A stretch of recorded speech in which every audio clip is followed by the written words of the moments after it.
అంత తొందరగా జరగల.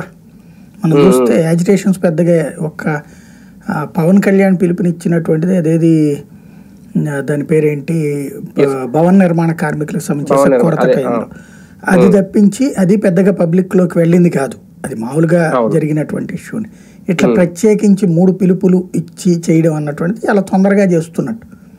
దానికి తగ్గ టాపిక్స్ ఇచ్చారు. అప్పట్లో వాళ్ళకి ఆ ఇసుక తప్పించి ఇంకో టాపిక్ ఏం లేదు పెద్దగా. ఎందుకంటే అన్ని సంక్షేమ పథకాలు ఇచ్చుకుంటూ పోవడం కదా. ఇవ్వను అంటే ఉద్యమం చేయొచ్చు, కానీ ఇస్తుంటే ఉద్యమం ఏం చేస్తారు? అందులో కోట్ల మందికి డబ్బులు ఇస్తూ ఉంటాం కదా. ప్రతి అంశంలో కూడా పెన్షన్ 250 రూపాయలు రాగానే పెంచడం, ఇప్పుడు వీళ్ళు కూడా 1000 రూపాయలు పెంచారు. కాబట్టి అది దాని మీద వైసీపీ ఏం వ్యతిరేకం చేస్తుంది? చేయలేదు. అందుకని కానీ 6 నెలలు అయిపోయిన తర్వాత కూడా ఇప్పటికీ ఏదైతే ఫీజు రియంబర్స్మెంట్ లాంటిది లేక ఇబ్బంది పడుతున్నటువంటి సందర్భం.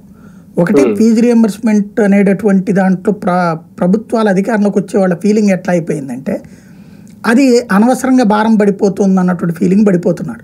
లేదా నిదానంగా ఇద్దాంలే అన్నట్టు ఉంటుంది. నిదానంగా ఇవ్వడానికి మొదట్లో విద్యా సంస్థలు ఒప్పుకున్నాయి, కానీ వీళ్ళు అలాంటి సెక్యూరిటీ ఆ విద్యా సంస్థలకు ఇవ్వట్లా.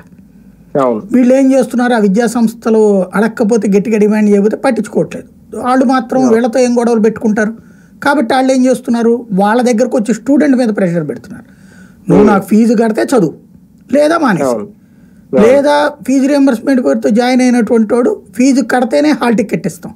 హాల్ టికెట్ వరకు చూస్తున్నారు, ఇక ఆ తర్వాత యాక్షన్ తీసుకుంటున్నారు. దాంతో ఇక్కడ ప్రభుత్వం వాళ్ళని కన్విన్స్ చేయగలగాలి. లేదు లేదు మీ డబ్బులు ఇస్తాను నేను,